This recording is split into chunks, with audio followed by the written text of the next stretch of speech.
Hello everybody and welcome back to Michelle's Life on Repeat.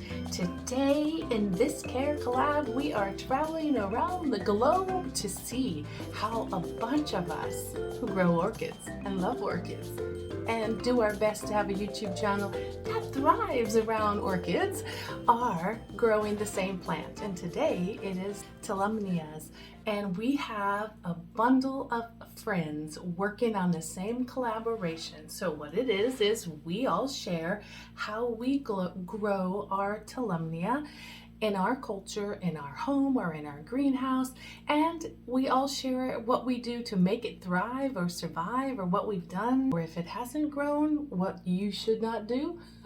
We share our tips and tricks on how we care for it. I have all of these names that I'm going to share with you down below in my description, and there should be a clickable link that will take you to each one of these beautiful YouTube creators' channels. So let me tell you who they are. Plants and Other Things, Emmy's Orchids, Matt by Nature, What's Up Orchids, Lynn Smith, Honeybees and Orchids, Adiasha's Orchid Diaries, I apologize if I pronounced that incorrectly, Cloud Forest Vibes and Orchids and More, Art and Orchids, and Miss Nina's channel from Ninja Orchids. So go along with those YouTube creators down below and check out their channel. They may have something that you're interested in, and they may be just the fit for you and your personality. We're all different, we all work together, but you know, we all want to grow our channels. So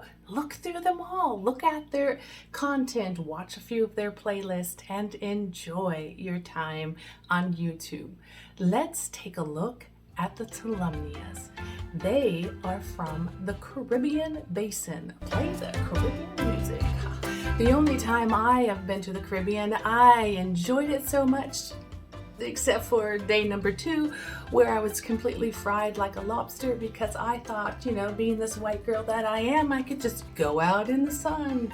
No, I burnt from head to toe. I had one of those, you know, you're throwing up all night long. But you're not here to hear about my Caribbean experience.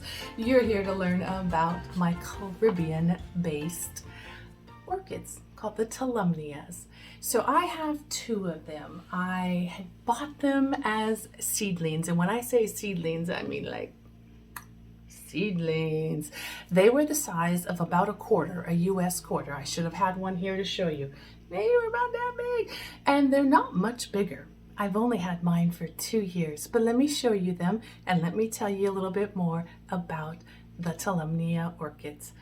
Let's go into my grow room. These are my 2 tiny little Tolumnias, and I have these little strings blowing in the wind to show you I have a cross breeze coming from that fan over there, and where's the other, that fan over there. These Tolumnias love a good Caribbean breeze, and I don't have the Caribbean music to play for them, but I can provide the breeze. They are tiny. They love, though, the fresh air blowing on them. Let me tell you a little bit about them. This one is called Tolumnia Jarrock Flyer Golden Fairy, and I had a very hard time finding this one in any picture form. There was a lot of similarities, but the actual golden fairy I have not seen, and of course I've never seen them bloom. This one is called Tolumnia variegata, and I will show you a picture of what I have found. But like I said, these started the size of a quarter, not that big. So they are growing. It has been near on 2 years since I've had these, but those roots took almost 2 years to show up that big. It didn't like the way I had cared for them in the beginning, I think. So I set myself back.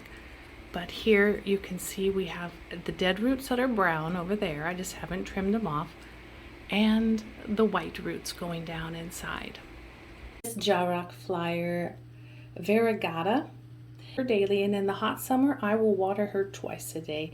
Once before I go to bed. I leave all my fans going at night, the window open, and they love humidity. So I have 2 humidifiers in my house. So if I could get this room up to 50 to 70% humidity, they would be in their happy place.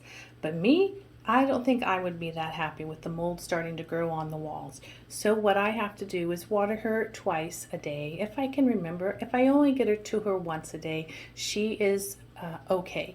Now she will grow a spike, which we call an inflorescent, and it will grow off this tiny, tiny little plant, literally, some of them 6 to 18 inches long. So we're talking, here is the little plant, and here will be a long, looks like a little spring of a little sprig, smaller than a straw, and off of it will bloom all the beautiful flowers that you saw in the pictures. And that is all I can offer you, is pictures from the internet, because I have not seen mine bloom yet. But I hope you check out the other YouTube creators, because I'm sure a lot of them have had successful bloomings, and they might even have some presently in bloom. She likes bright light, but not scorching. She can handle some sunshine if she has not the bright middle of the afternoon sun. So something with a little bit of shade that would protect her, because she likes to dry out, but she doesn't want to burn. She needs the humidity and light, so it is a delicate balance. For me, we're all indoors, so I will watch her over the summer as she matures, and if she is getting too much of that Mars light shining down, I will drop her down to a lower level in my grow room.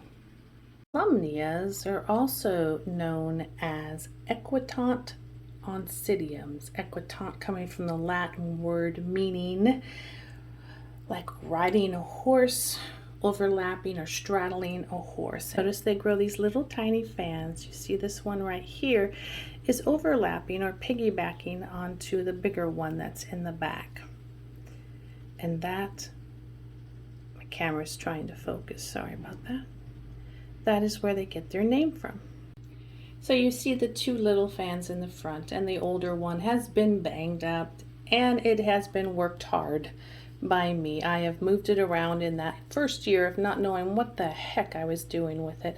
I imagine this one will fall off soon, but I'll just leave it and hope that it doesn't. In the natural world, in the Caribbean where they are found, they grow on twigs. They don't grow in the ground. They don't grow necessarily attached to the tree. They like to grow just lightly laying on top of twigs. So their nourishment comes from the rainwater, which flows down and collects off the trees and then splashes down onto the twigs where they are at, and it's got all of the good stuff from the animals that have done their business, and those minerals drip down the tree and onto the Tolumnias. So they don't really want to be buried. They don't want to be soggy. They love to get wet and then dry out rather quickly, because in the Caribbean they have that constant breezy warm airflow.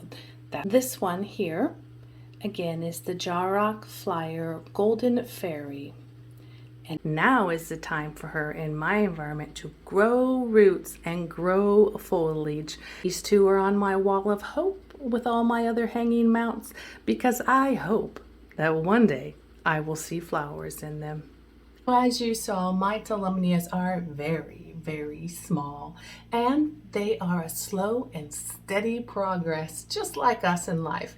It's going to take more time before I will ever see a flower on those little Tolumnias. And this year I'm excited, because as I roll into the winter, there's a whole lot of my collection that's going to finally, Lord willing, finally start showing some spiking and inflorescence, and eventually as I roll out of winter and into spring, buds are in my future. I see buds, lots of them. I see flowers in my future. There should be a song about that somewhere on the internet. Songs about flowers in my future. But for now, they are still just growing little plants. And I thank you for visiting me on my channel today as I showed you my Tolumnias. Until we talk again, bye.